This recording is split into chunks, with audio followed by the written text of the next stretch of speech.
you want to hear all about all of the new model launches that are yet to come in 2022? Well, stick around because we are about to detail all of the cool new models that are coming out in the second half of 2022. Everything from the Toyota Corolla Cross to the Genesis GV60 and a whole lot more. Hello and welcome to the CarsGuide Podcast. I am CarsGuide Senior Editor Tim Nicholson, and I am filling in for the wonderful James Cleary, who is having a well-deserved break at the moment. And JC, if you're listening, we hope you are sipping a cocktail somewhere on a beach. Although, given you are holidaying in Melbourne, I'm pretty sure that's not happening. I am, of course, joined by a couple of my esteemed colleagues today. CarsGuide News Editor Tung Nguyen. Hello, everyone. And CarsGuide contributing journalist Byron Mathioudakis, who also doubles as Australia's premier Danny Minogue impersonator. Oh, thank you, James Cleary. Thanks, and hi, everyone. How's everything going, Tung? How's the week been in news? It's been busy, as it always is in news. But hey, that's a good thing. I like to fill my day with lots of things, and it keeps me in a job, which is nice. That helps. That helps. And Byron, you've had a big week as well. I have. I've been driving cars that I can't really even talk about, but we will touch on later on. So, yeah, so I'll be revealing some of the tea on something with a T6 in the code name. There's a hint. Yes. I look forward to you touching on that very much so. Yes. Now, we've got quite a lot to get through, so we're just going to get straight to it. As we all know, there's been major supply issues all around the globe. Australia's been impacted quite badly. So a lot of the models we're talking about today actually should have launched a few months ago, but they are coming in the second half, which is really proving to be the exciting part of the year. We've also already seen things like Jeep Grand Cherokee, Honda HR-V and Kia EV6 in the first half. But I think you guys will agree the second half of the year is where it's all at. Now, we'd love to hear from you while the show is on, so please comment and let us know your thoughts on the models we're talking about. If you've got any other comments at all, we are really, really keen to hear from you. And we're just going to get straight into it. Byron, you are going to tell us about a model that's probably the most important car launching this year. That's right. So it's the new Chrysler Sigma behind. Oh, no. Oh, oops. No, sorry. It's the Ford Ranger, the T6.2. I know, right? It's only Australia's best-selling truck. Sometimes, other times, dices with a Hilux. We are a truck-mad country. In fact, we're a pickup truck world nowadays, let's face it. And this is going to be the final, well, I think it's going to be the final Australian designed and engineered vehicle, full stop. So it's a historic thing. I've been driving it. I've gone to the launch. I can't tell you what it's like to drive because it's still under embargo.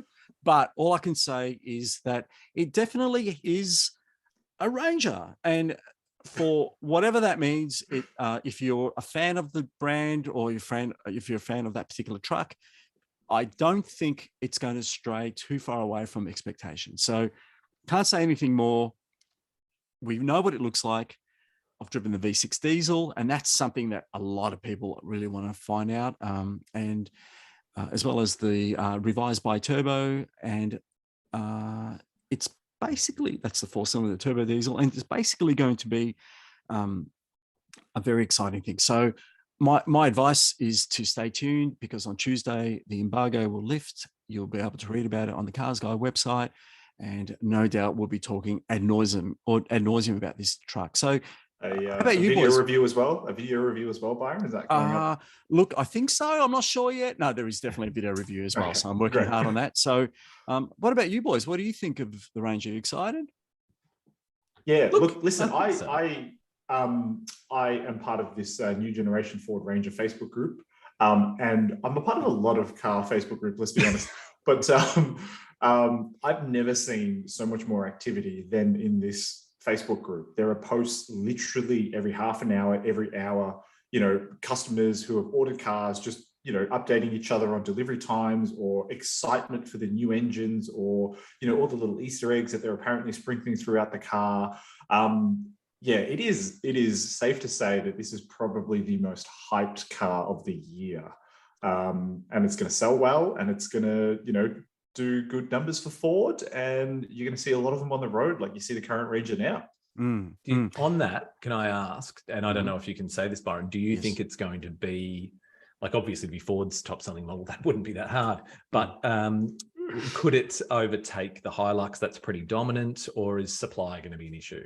Well, we found out this week that a further, I think it's 10,000 cars are coming this year to meet the, I don't know, there's 14 or 17,000. I don't know how many pre-orders they have. They've got lots anyway. So supply is going to be not quite as bad as we had feared up until a few days ago, but having driven it, I think that Ford should really be prepared for an avalanche of orders.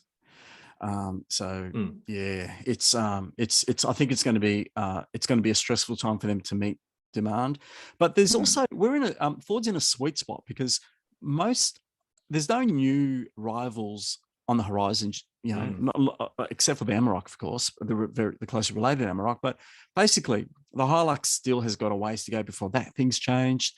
The BT50 and the D-Max are now a couple of years old. And so it's kind of got the limelight to itself. Like when you go out, Tim, and you walk into a bar and you demand the light is on you, it's the same thing. So yeah. Thank you. I appreciate that, Byron. Yeah. Just quickly, we've got our first comment. David Burt is asking, in terms of the Sigma relaunch, was it the original local Mitsubishi model to wear a GSR badge, Byron? No. I think the first Sigma was the GJ Sigma to wear the GSR badge. Am I right? I think. Well, if you're not, people are going to crucify you online. David, if I'm wrong, that's going to be something to. I'm often wrong. So it's true. It's true. It's so true. Yeah. Moving on from the Ranger, we're moving to the world of SUVs. Tung, you may have even driven this SUV. Tell us about another huge model that's coming quite soon. Well, I think it's safe to say that no brand for the rest of the year is probably going to see as much change as Nissan, right? I mean, the whole thing is basically being rebooted. You've got a new Z sports car, X-Trail. There's a facelifted Leaf that everyone keeps forgetting about for some. And there's Pathfinder, and all of that stuff is coming by the end of the year. But for me, and maybe it's because I'm a dad now, but the most exciting is probably Qashqai. You two have driven previous generation Qashqai extensively. What do you think the worst parts of that car was? Well, look, by the way, just to let the world know, Tim is an expert in the old Qashqai, aren't you? You had one for a long time. I spent a long time. Did not want to give it up, did you? Yeah. Look, it was pretty solid. It was just old by the time, it was old for a long time, I feel like, if that makes sense. We're talking about the Qashqai, not you. Yeah. Both. Yeah, both, yes. I felt that engine really had to go. That nail of an engine with that CVT. I mean, it's fine back in 2007 when it hit the Australian market. I went to the launch. I think it was in late 2007, and it was fine. But that was a lighter car. It was a different time. It was fresh. Oh my goodness! It's now a bit of a nail, and it needs more power. The new generation Qashqai does get a new engine. It's turbocharged, yay. It's still paired with the CVT though, but I drove the car. I was lucky enough to drive the car in Ireland while I was over there earlier this year. Nissan have done a bit of retuning with that CVT as well. It actually feels a little more natural, a little less elasticy, as you kind of know CVTs to be. So there's that big tick. But for me, it was the interior. The Qashqai, like you said, it was around since like 2007, 2008, and it just started feeling really dated on the inside. And this new generation car really kind of ups that technology factor. Dare I say it, I don't want to use the word premium, so I'm not going to. It feels a little bit more upmarket than it did before. And again, being a dad, it's the packaging and the practicality. It's on the larger end of the small SUV scale.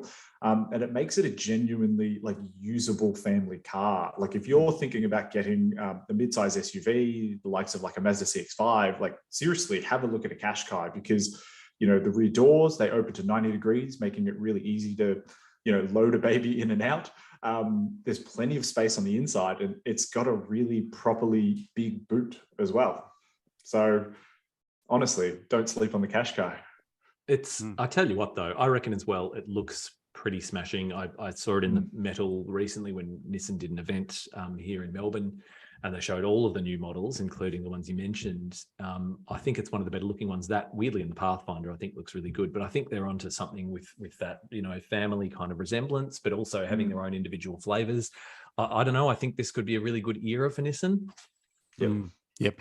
Nissan announced a couple of years ago that they were moving away from, sourcing cars from the, this region, the Asian region, to becoming more Euro aligned. And I think this and the Duke are the fruits of that labor, but especially the Qashqai. I mean, the Qashqai, I think it's got some weird stat. Isn't it the second or third most successful British car in history? Because it's been such a success. It absolutely like kicked down the door for SUVs in Europe, because they were kind of a bit resistant up until it came out. So, they had to be good. They had to make this car as competitive as to the apex of the class as possible. And I haven't driven it yet. I can't wait to drive it. After what you said, I mean, to get one of Tung's big ticks for something is just, you're a new daddy, so man, that's a recommendation. I think he said just dad was the word, Byron, but I love the way you went there. Thank you. Look, sticking with that theme, and I think that segment, another vehicle that's coming later this year, which is, I don't know what you guys think is probably the second most important model launch this year, and that is the Toyota Corolla Cross. Now, this is a small SUV based on the same platform as the Corolla and that kind of thing. I don't think there's actually much of a resemblance between the Corolla and the Corolla Cross, like hatchback and SUV personally. It's going to be a huge model. It's coming late in 2022. We know we're getting a hybrid powertrain and a petrol engine powertrain. It'll absolutely rival the Qashqai, ASX from Mitsubishi, Mazda CX-30, a bunch of those models. It was actually, we saw this thing 2 years ago this month. It was revealed in July 2020. So we've been waiting a while, but Toyota did tell us at the time that it would be a couple of years before it got here, and they were correct. So it's getting a lot of attention. This thing has the potential to be, I don't know what you guys think, like the best-selling Toyota passenger vehicle or SUV. I think the Hilux will remain number one, but well, unless the Ranger has something to say with it. So much potential. Sorry, Byron. Yeah, unless the Ranger has something to say with it about it. Yeah, but huge model, and like Toyota just seemingly can't do any wrong at the moment, and they just keep growing their sales. It's crazy. So, I mean, what do you guys think this car's going to do? Well, I reckon that you're actually underselling its potential. I think that having a hybrid, a car that is just a bit smaller than a RAV4, but bigger than a Yaris Cross, an SUV, of course, I reckon it's going to smash the market.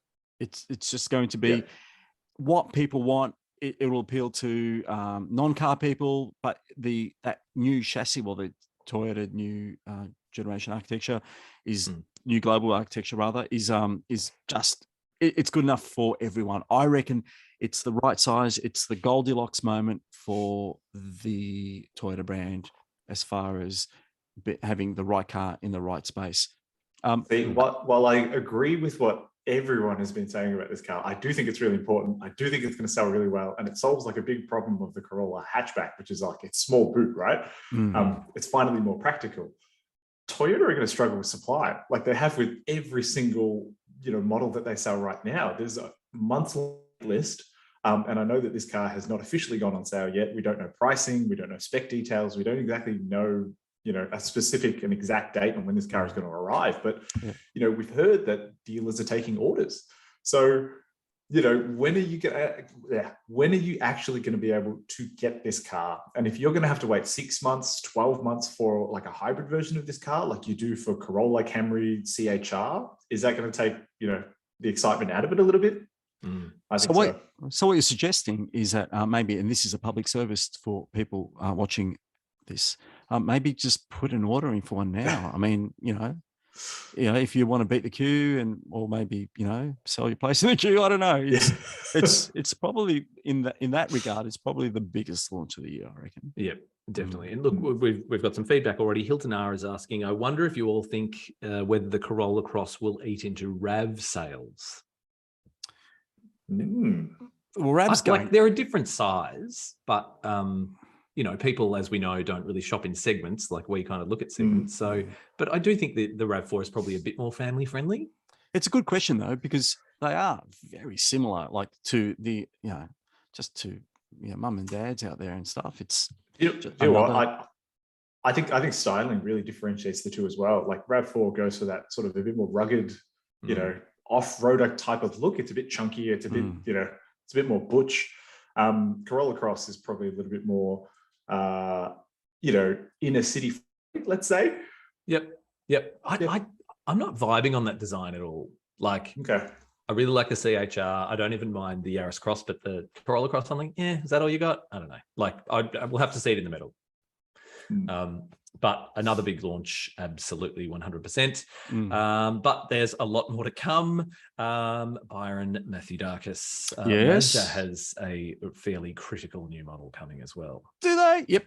Okay, so the CX-60, which corresponds with your age, I think, Tim. Anyway, the CX-60 is Mazda's play at moving slightly more upmarket, and it's the first fruit of that, really.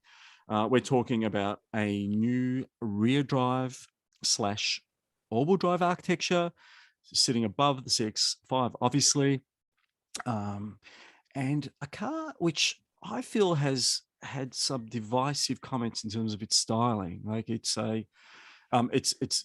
very much in the Mazda mold of its Kodo design language and form, but it also it's a statement maker. And whether they've succeeded or not, I guess we'll wait and see. But the interior promises to be next step as well. And it's about time Mazda really freshens the look of its interiors.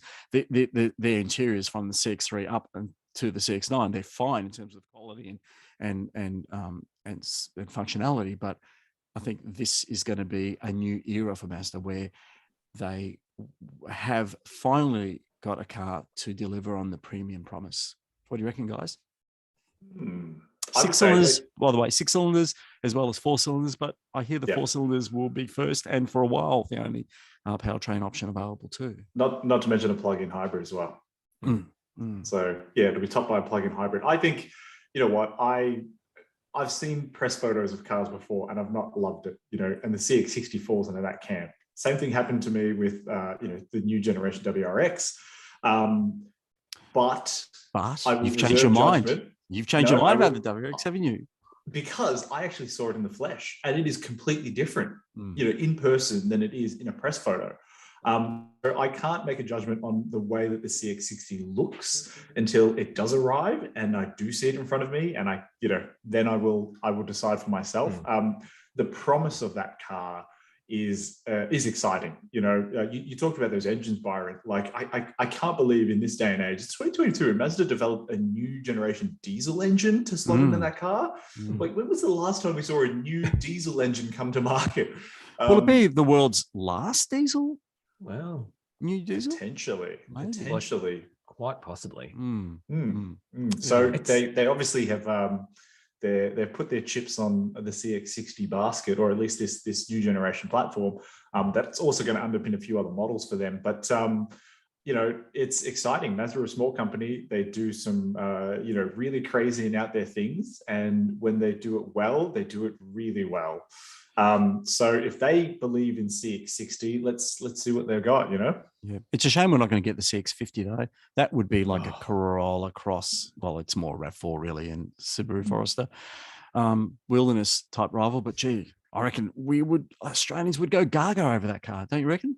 It's so cool, like chunky off-road looking thing. When they revealed that, it was like, oh, what a disappointment. The other thing with the CX-60, I think, really quickly, is that it'll be interesting to see how the sales go, whether that's going to come from other Mazda models, or if, as Mazda hopes, people kind of come from a higher end mainstream car or a premium car. Like, this is new territory for them, and the next couple of years with Mazda, I think, is going to be super interesting. So let's just watch this space and see how that model goes. Yes. Do you think that they should have named it something else though? Is CX-60 confusing?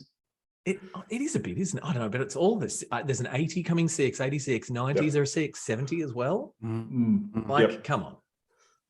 And the CX-3, 30, 40. Anyway, that's exhausting. There's a lot going on with Mazda. Yeah. CarsGuide will keep you updated on all of it. Yep. Now, Tung, moving back to you, this isn't just a new car. This is a whole new brand launching this year. Tell us about Cupra. Yes. Yeah. Well, we all know it's very actually quite rare to see a whole new brand, come to Australia. For those that don't know, Cupra used to be Seat's performance brand, and Seat is one of Volkswagen Group brands alongside Skoda, Audi, Porsche, and like Volkswagen, of course.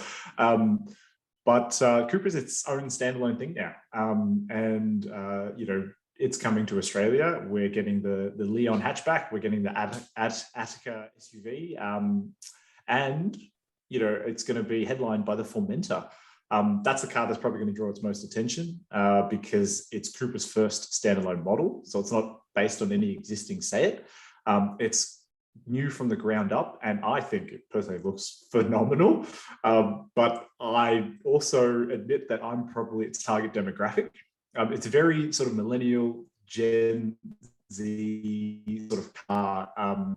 It's got wild lines, crazy angles. It's got that copper accenting as well.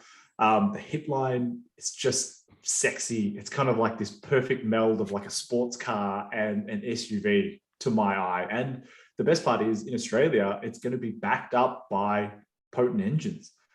So the least powerful engine you can get here is 140 kilowatts, 320 newton meters, but it goes all the way up to this flagship 228 kilowatt, 400 newton meter, 2-litre turbo petrol. You can get a plug-in hybrid as well. It's practical. It's got plenty of space. Again, I drove this car overseas. It's practical enough to cart the family around, and it's loaded with a whole bunch of tech. Like that multimedia system inside is bigger than your iPad. It's stacked in its favor, I think. This is another thing with this brand, though. Like, where are the buyers coming from? Is it going to be another Volkswagen Group brand like Audi, Volkswagen, or is it just going to be people? People love a new brand, especially if it's something European and cool. So I'm just intrigued to see the demographic of this brand when eventually launches. Yeah. As further to what Max Headroom just said, then I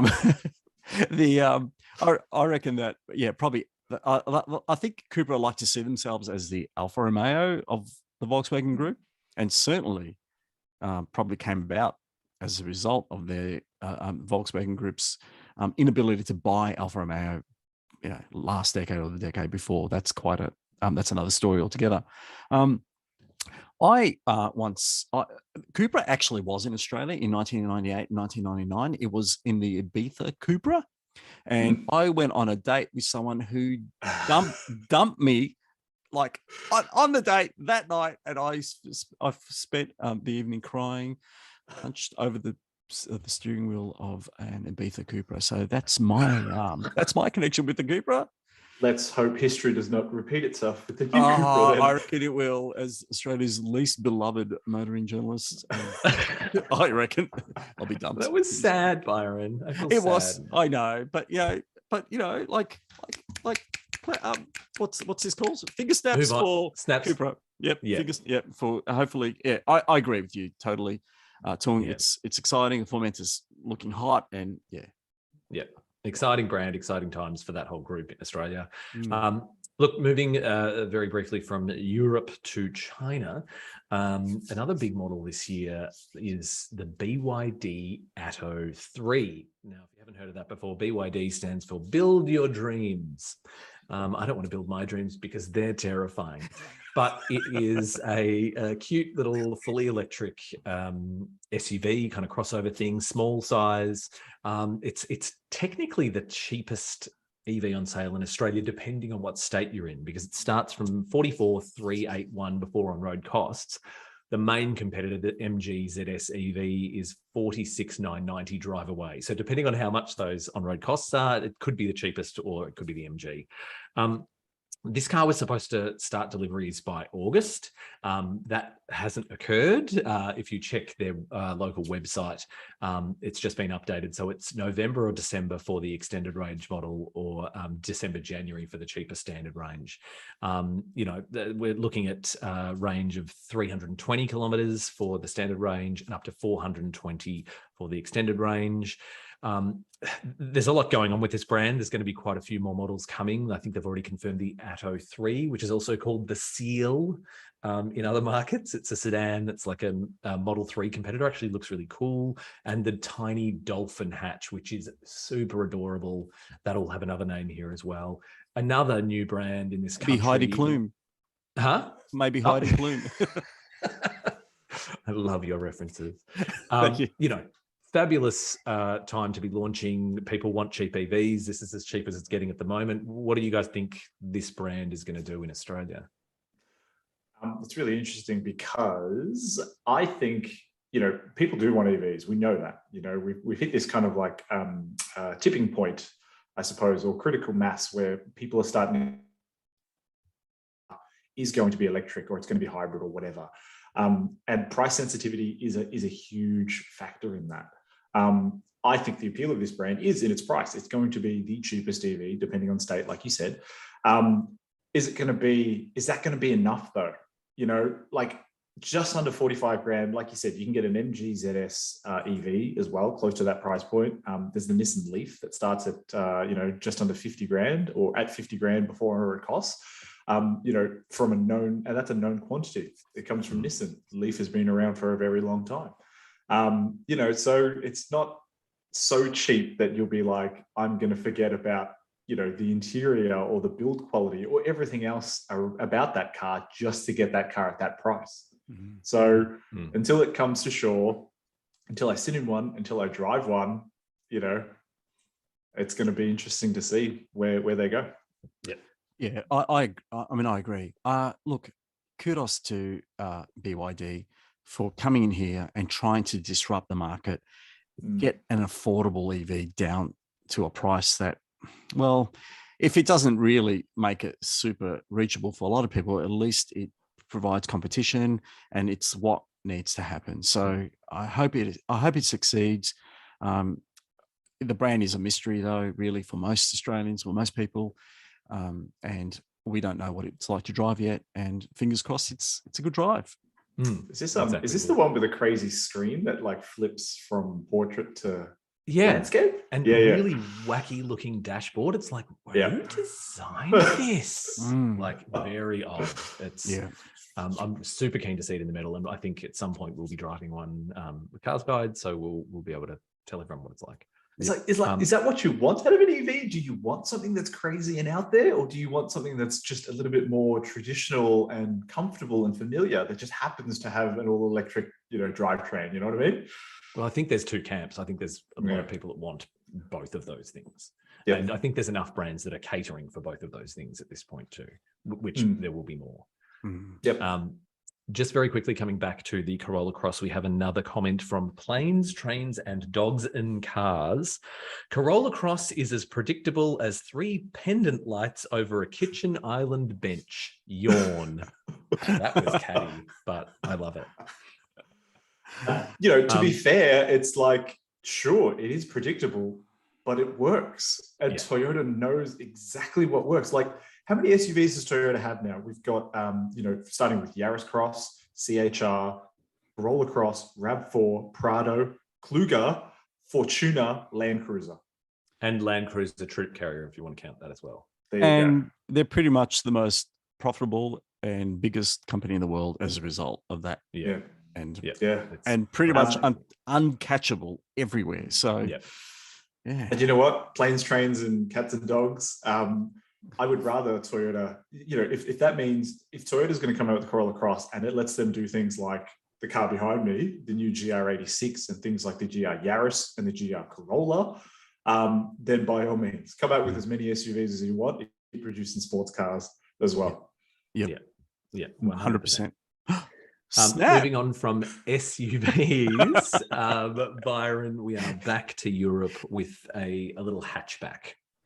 That's right. We are back in back from Europe. Well, look, I'm in two minds about this because I love the look of the new Skoda Fabia. It puts the Fabia or Fabia. Fabio actually it's a silent. it's got an umlaut or something. It changes the. So the Skoda Fabio. Look, I'm disappointed that it's so expensive, but it is the Monte Carlo. It has everything, including the cliche kitchen sink in there, and as well as the 1.5 that in like that eco 4-cylinder turbo petrol engine that not even the Golf gets, for Australia.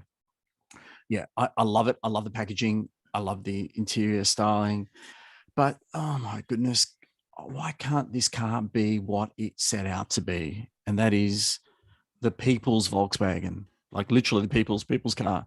That's the Czech brand's reputation. It's they hang their hat on being smart and clever. And I understand why we're getting this high series first, but I look, for me, I don't think the Fabia will be launched until we get more affordable ones, because at 40K, I don't know, 37 or 38K, whatever it is, drive away. About 38, I think. Yeah. It's.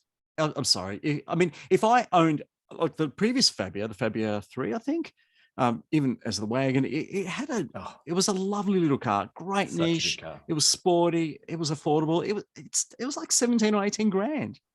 And now it's this. It's more expensive than Octavia. It's more expensive than the Kamik. It's just crazy, and it deserves better. And the Polo, based on, Yeah, although I reckon it looks better than Polo, just quietly. I just picked up a Polo a couple of days ago. I've only been in it briefly, but it's a really good little thing, and it's significantly cheaper. So it's, I'm with you, Byron. I mean, it's a strange strategy. I sort of understand it, but for that sort of model, you need Skoda. Yes, a much more affordable entry vehicle. And not only that, the world needs B segment super minis. Where's the Fiesta? Where is the Micro? Where is all those other cars?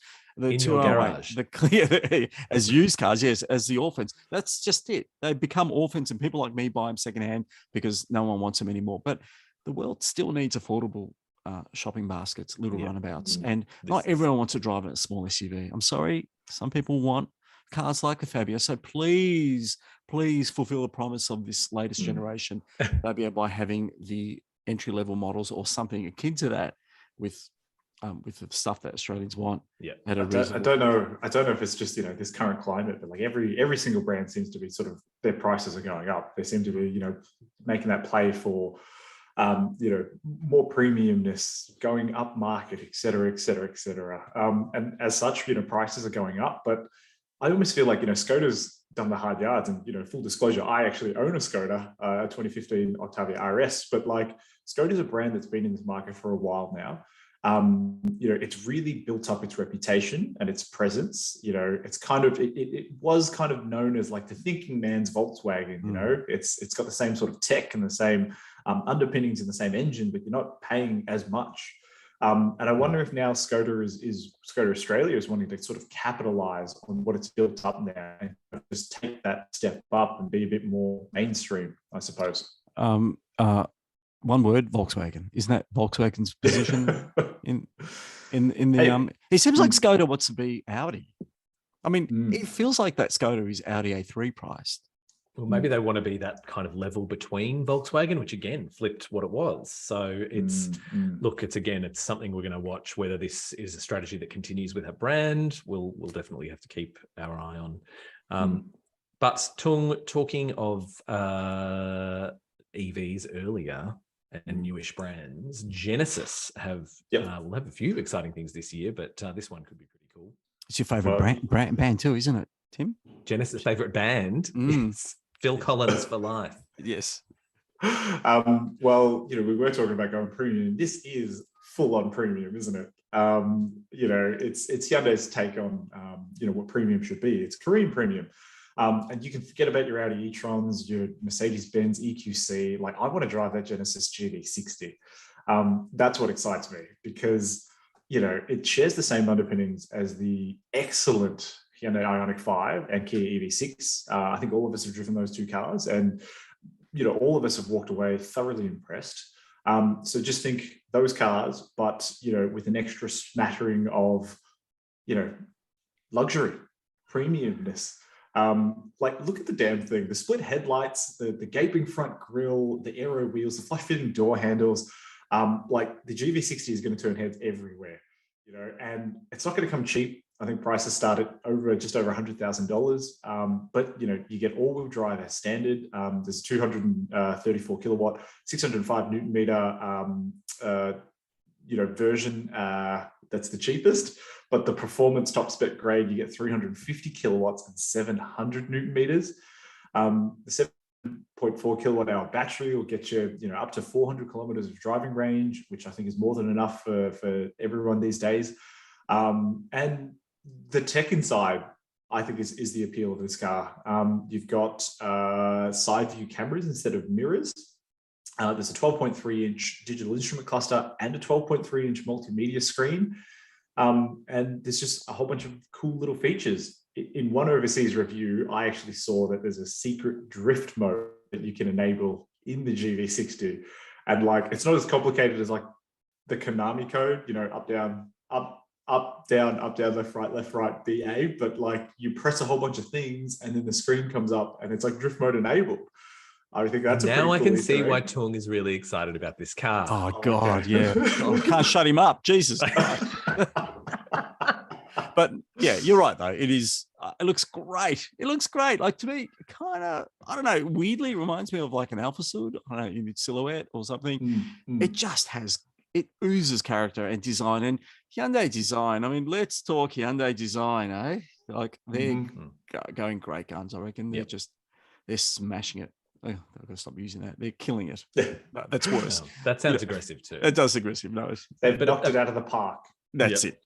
Yeah. Some of the reports though overseas, the drive reports are saying, it is the best out of the models they've released already. I mean, Genesis just doing so well. Very excited to see this car. I think we're all quite excited to drive this vehicle. Yeah.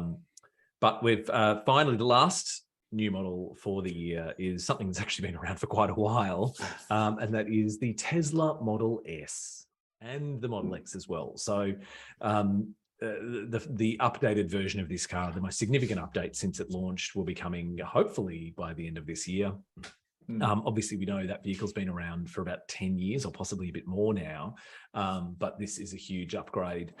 It's been delayed in Australia because it took quite a long time to change over the production, I think in California, and then right-hand drive production has just not been prioritised. So it's been quite the wait, but hopefully later this year. It's got crazy stats. We've got the tri-motor plaid, which is 761 kilowatts, and it can get from 0 to 100 in 2.1 seconds. Now, yay, good on you. I don't know, whatever. It's like you had a Playtex sale. You run into a Playtex sale. Is that well? These references. It's just it's exciting to see that they're updating this car. It still looks really good with what they've done. I don't know. I just think that's a bit of a shtick, this whole, plaid stupid modes, all that kind of stuff, whatever. And to me, and I really want to know what you guys think briefly, this whole yoke steering wheel, for those who don't know, it's like half a steering wheel situation. I don't get it. I don't think it would be particularly safe. I don't understand it. Shut it down. I'm going to put this out there and come at me, Teslarati. I'm not excited about the Model S and the Model X at all. At all. And it's because of Model 3 and Model Y. These cars are don't get me wrong, Model S was a very important car when it came out. So was Model X, but there are cheaper, more practical, I would argue, alternatives now in the Model 3 and the Model Y. So why does the Model S and the Model X still exist? Look, agreed. And I think the Model S in particular, I think, was the car of the last decade. It just turned EVs around. It made them viable. Still such a good looking car. It's a beautiful looking car. And I think that like the BMW 3 Series and icons like that, the Golf and that sort of thing, the company needs to keep this line going because it is It's such an iconic flagship. I think the performance thing is just, that high performance thing is just unnecessary. Yeah. But yeah, I'm looking forward to it. I'm going to be the dissenting voice here. I can't, well, to you, Tung, anyway. I love the model.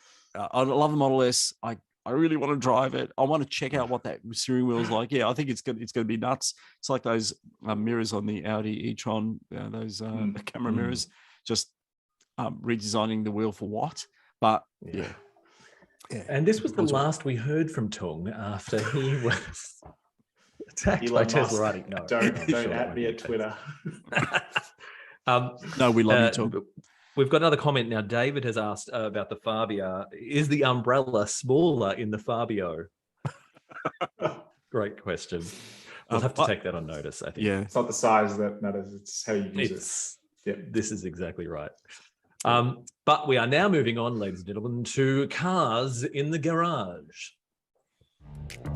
Okay. Yes, who's going first?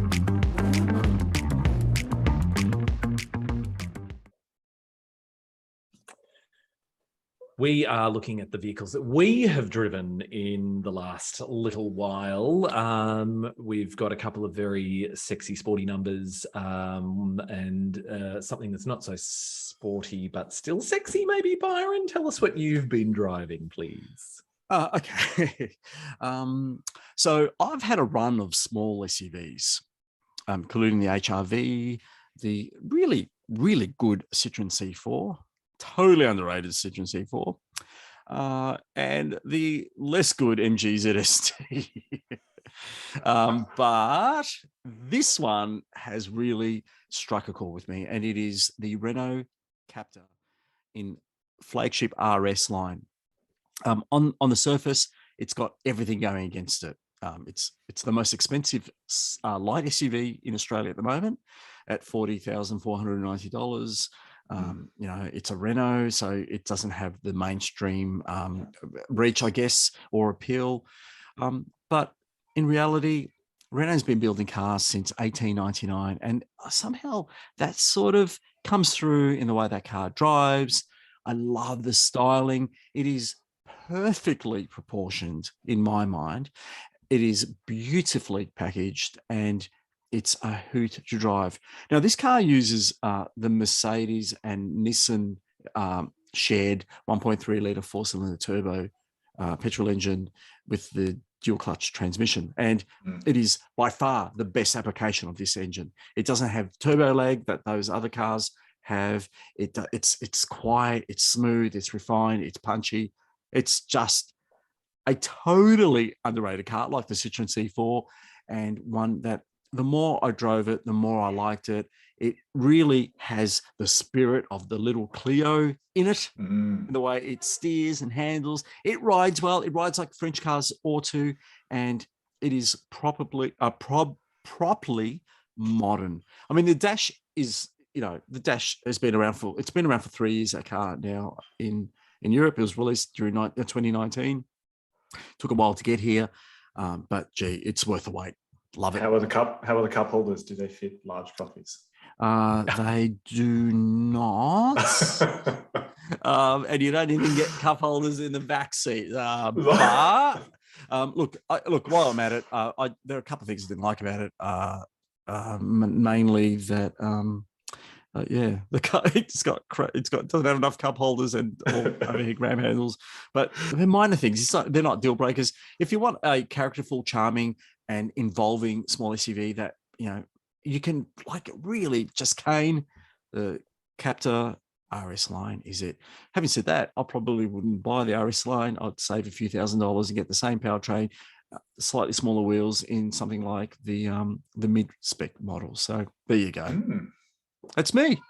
Nice. Thank you, Byron. Oh, you're welcome, Tim. Now, Tung, you got into something a little sportier.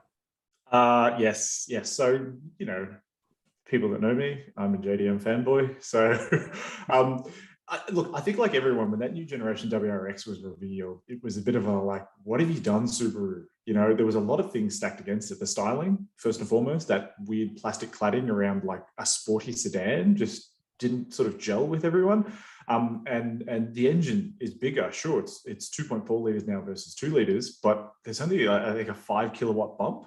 And everyone's kind of going, it's 202 kilowatts, 350 newton meters enough in 2022.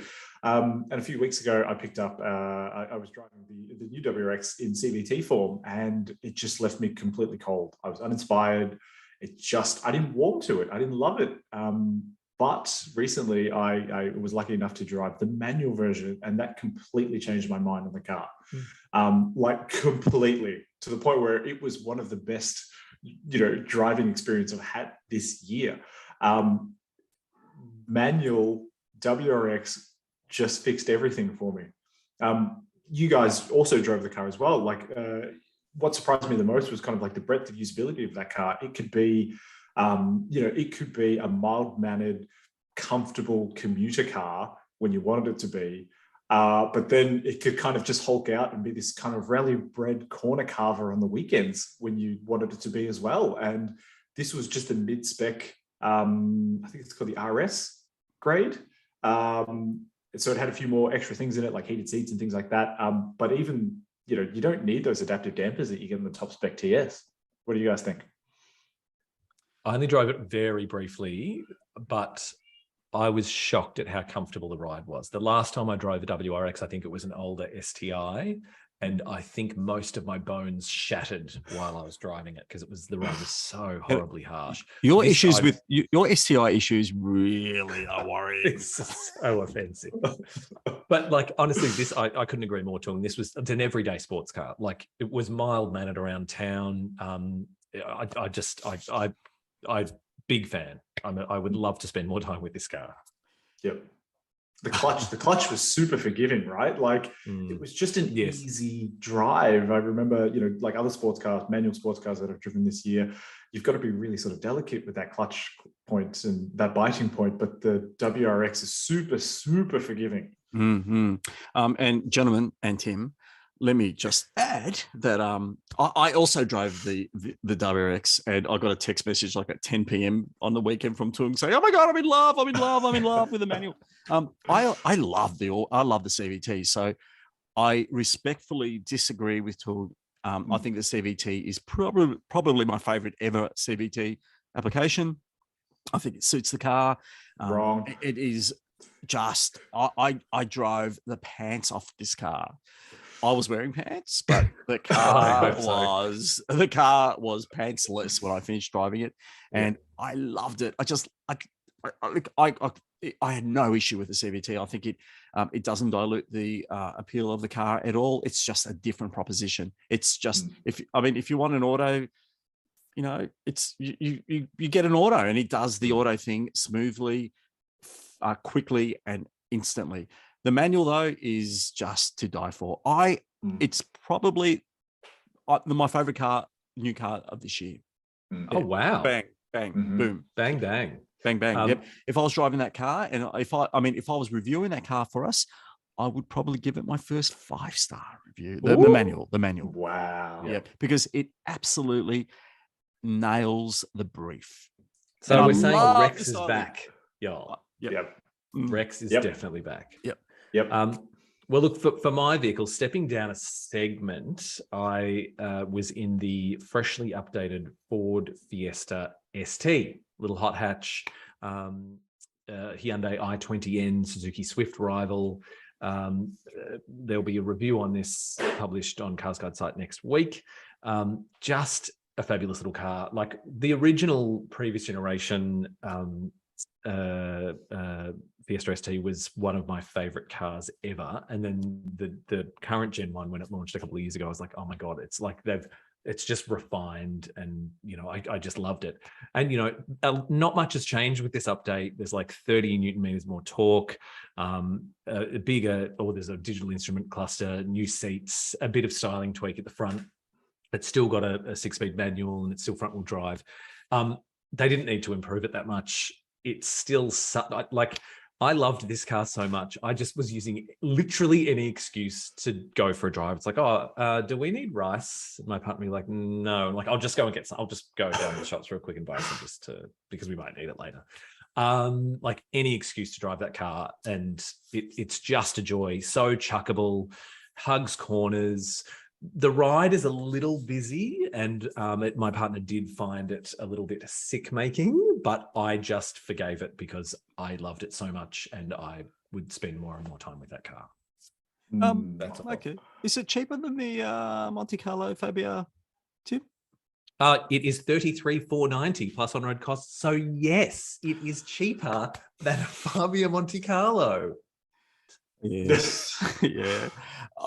I love the Fiesta ST. I mean, that's everyone loves the Fiesta ST, along with the Toyota GT86 or 86, whatever it's called, and the BRZ. It's just one of those cars from last decade that will just resonate for years to come as icons of their era. And but that car is still such an analog experience. Now I'm stealing Tung's term. Tung, did I steal your thunder there saying analog? I think I did. No, not at all. No, not at all. It is such an analog experience. Nothing more to say. It's just a super driver's car.